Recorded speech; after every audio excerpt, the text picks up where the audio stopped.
What's going on YouTube? So as the economy has gotten shakier this year, interest in affordable vehicles has been increasing. And that's reflected in the sales data of Kia's all-new K4, which has already rocketed to the brand's third bestseller this year. Now they are hoping to further capitalize with this, the new K4 hatchback. So with more space and style, is this a Corolla or Civic beater? Well, let's go ahead and find out.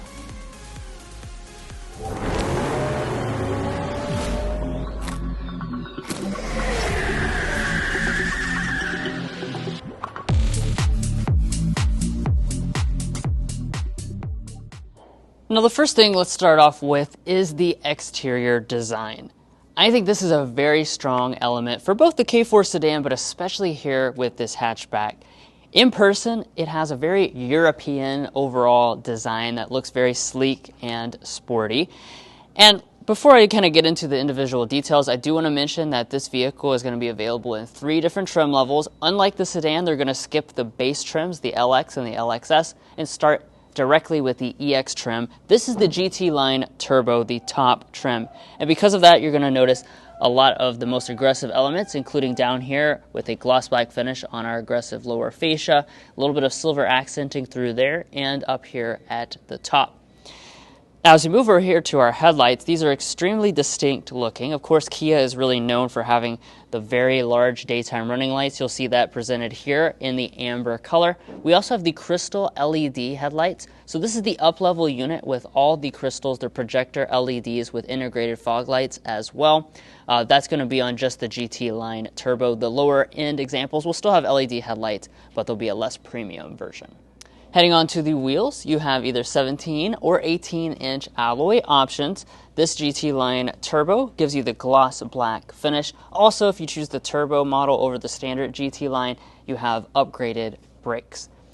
Now, as you can see, you've got some gloss black accents that run around the wheel arches as well as the lower part of the body. You'll see that reflected up here as well on the mirror finish for both of the GT line trim levels. And since this skips the base LX trims from the sedan, you'll automatically have standard blind spot monitoring and heating. Now, at the side of the K4 hatchback, you will notice that this vehicle is actually quite a bit shorter than the sedan version. It's 174.4 inches. The sedan comes in about 10 inches longer. However, I have to say, at the side, I think it looks really fantastic. And it's a very bold color, you'll notice, that is new for the K4 hatch. This is called sparkling yellow. And I have to say, it definitely sparkles in this light, that's for sure. Now, as far as some of the individual design touches, you will still retain kind of the door handle-less design, so the door handle is actually integrated into this pillar. I think that looks a lot better here on the hatch as compared to the sedan K4. Now, as we head around to the rear design, man, I have to say this thing looks absolutely fantastic. Certainly appeals to my design taste, and compared to something like a Civic hatchback, I think it has a little bit more of an aggressive look to it. Now, as far as individual design touches, part of the reason why it has such an aggressive look is that this giant thing here is the spoiler. We do have a window wiper. It's integrated underneath of the spoiler itself. And then as far as the taillights are concerned, just like the front, we have the same shape to this, and it's absolutely massive. It takes up the vast majority of the rear design. It is going to be a full LED taillight, so as you can see, all of your accentings LED. You have an LED turn signal and brake light, and then you also have an LED reverse light integrated down here. Now, speaking of the lower fascia, no exposed exhaust outlets on this model, but it does have a very aggressive finish to it. Now, vehicles like this are also designed for families, and Kia knows that. They're including all of your safety systems as standard equipment. That will even include things like adaptive cruise control. Additionally, they're going to be offering features like Highway Drive Assist 2.0 on this model. But guys, there's a really surprisingly nice cabin on the inside that we need to talk about. But first, if you're new here, we're brothers, and we've been reviewing cars since we were 12 and 16. We started young, and since then we have reviewed over 2,000 vehicles at every price point. No matter what you're looking for, from humble to high-end, we'd love for you to subscribe to be a part of our Car Confections family. Let's learn a lot and have some fun with all the latest cars. Now let's check out the interior. Here is the key fob, first of all. Typical Kia key fob on board with the smart entry system and remote start on the side there. Getting inside, there's a sensor behind the door handle, so that will unlock the door. And then take a look inside this interior. This will make you immediately forget the price tag of these models. The K4 is one of the most affordable vehicles actually in the United States right now, and you would just not know that at all when you look at inside, especially with this fully loaded model. So here on the hatchback, you'll see the GT line turbo is including the full Syntex leatherette seat. So this is finished in two different colors. You got the GT line branding as well through there. So it looks very, very premium overall. Of course, you have a power adjusting seat as well on many of the trim levels. And this also is including memory seats up here on the door trim, heating, and ventilation. So those things are kind of mind-blowing really for the expected price tag of this, and we'll talk about that of course more later on in the review, but for now let's go ahead and climb inside. Closing up the door here, let's look at the rest of the cabin materials. Starting out with our door trim, you can see we've got a leatherette finish through here as well as through the center section. Soft touch plastic all along the top. As we move to the upper dash, this is finished in a soft touch plastic as well. We have a faux brushed aluminum that runs to the center section along with some nice ambient lighting. And then the middle section here is not padded, but we don't really expect that for this price point. Now, as you can see, we are indoors in a studio setting for today's first look, so I'm not going to be able to fire up the engine, but I'll go ahead and see if I can get some of the electronics to start up. Thankfully, we were able to get those things booted up, so we can take a look, first of all, at our gauge cluster. It's a 12.3-inch unit here on the top models. You may have a slightly smaller setup if you choose a lower trim level, but we're not sure exactly which features will be on which trim level at this time. That being said, of course, you can reconfigure this many different ways like you can on the sedan. It's really quite high-end for this price point. And then as we pull back to the steering wheel, we've got a very nice steering wheel. It's kind of squared off actually on the top and the bottom. Very thick feeling over here on the side as well, so it's good for, driving dynamics and such. And you've got that two-tone finish with the off-center Kia logo. The steering wheel itself is manual, tilt, and telescoping. Now, as far as storage is concerned, obviously if you get the hatchback, you're probably a little bit more concerned about interior storage, and I'm happy they do deliver a nice-sized center console. That would most likely fit quite a few donuts inside, but we look forward to testing that out back home in Kentucky. You've got this multi-function use space, which can turn into cup holders, just like that. And then up here in the front, we've got the big storage cubby. On the hatchback, the wireless phone charging pad is standard equipment. Now, as far as the shifter is concerned, just a traditional style unit, nothing complex here. You can bump to the left if you want to shift manually, and we have paddle shifters on the steering wheel right there. When you go into reverse, another feature that might surprise you is the 360-degree camera system that this GT line turbo includes. As you can see, it gives you the nice graphics where you can spin all the way around the vehicle. Now in the center section, we've got dual zone automatic climate controls. What Kia has done is basically split these controls. So in between our two 12.3-inch displays, we have a 5-inch climate display. So you can interact with stuff inside of this, but thankfully they've given you some redundant controls. Really the main ones are redundant right here, so you can quickly access those without having to interact with a touchscreen. That's better for overall safety. I also appreciate that we have a volume knob for the audio system. If you choose the loaded model, that's what will upgrade you to the Harman Kardon sound system. We were very impressed by this sound system when testing out the K4 sedan, and I anticipate that we will continue to be impressed by that here in the hatchback. Now, let's zero in with the main display here. We've got the standard 12.3-inch display. It's running Kia's newest infotainment system, which is the CCNC. That means that you have wireless Android Auto and Apple CarPlay. We have a built-in navigation system on this top-of-the-line model. If you scroll over, you can see some additional types of functions, including some entertainment.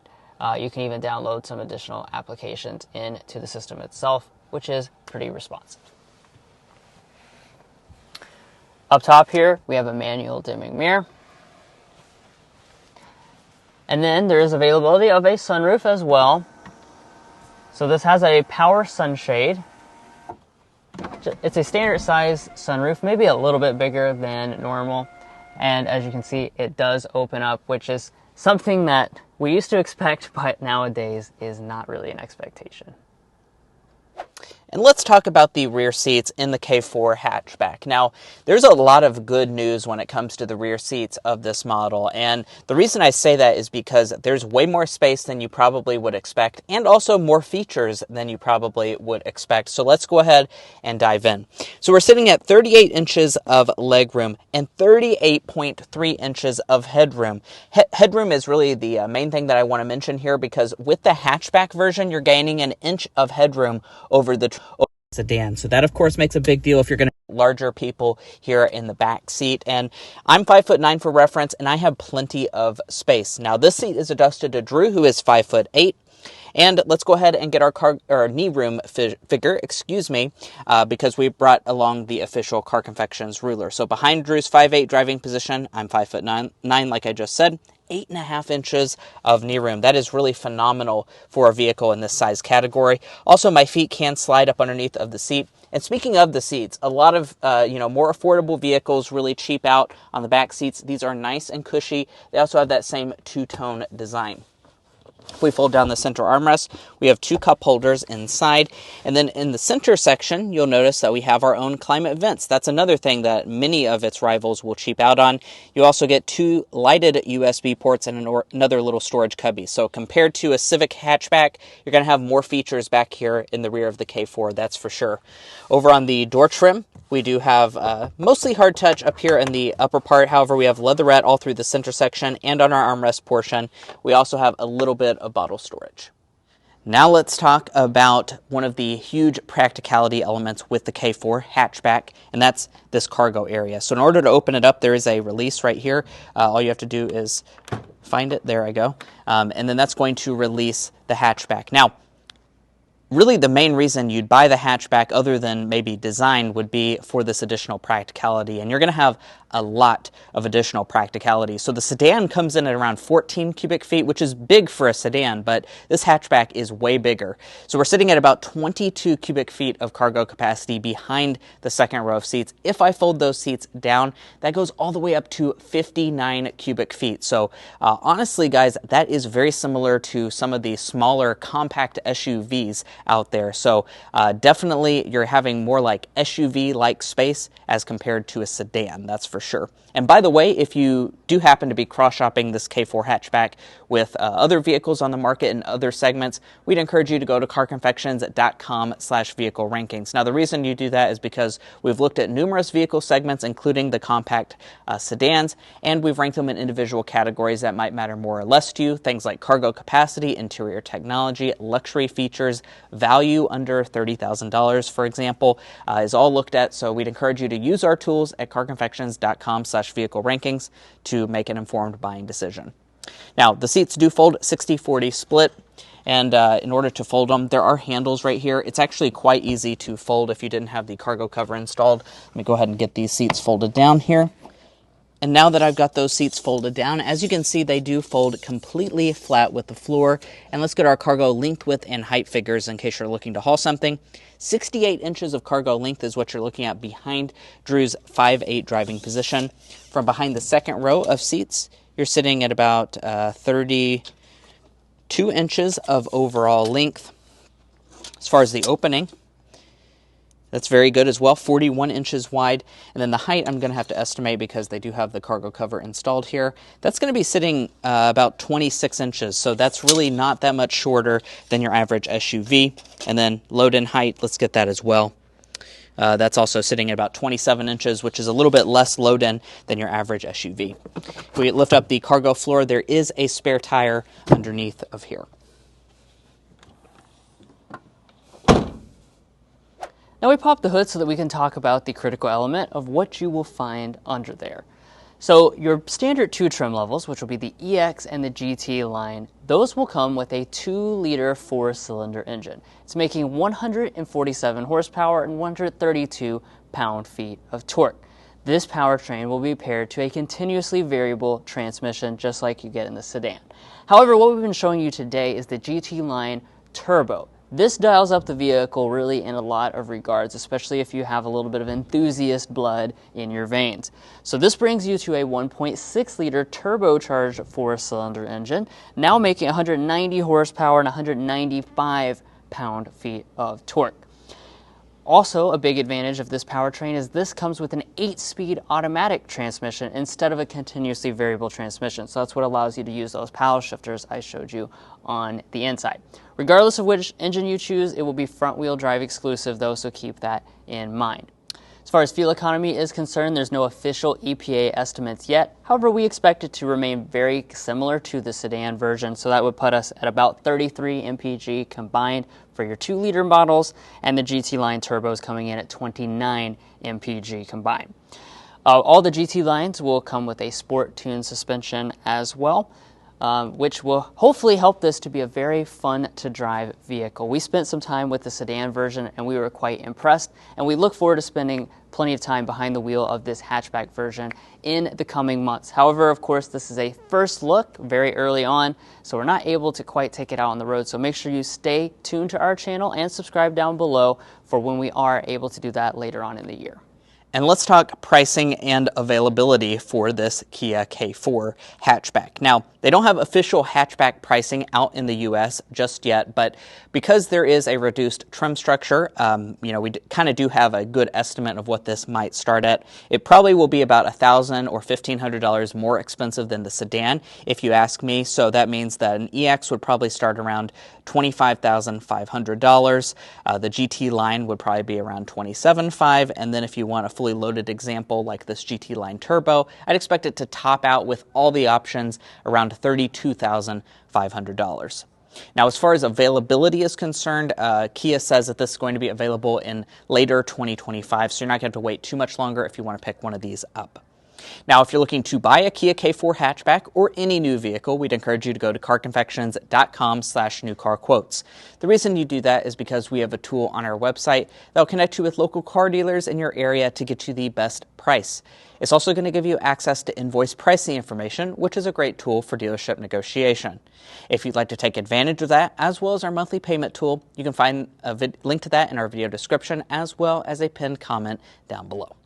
And guys, that's going to wrap up our in-depth first look review at the all-new 2026 Kia K4 hatchback. If you enjoyed watching this video or found it helpful in your purchasing decisions, which we hope you did, we'd really appreciate it if you hit that subscribe button down below. By subscribing, you're going to be a part of our Car Confections family. We have a lot of fun on this channel, and I promise you won't want to miss out.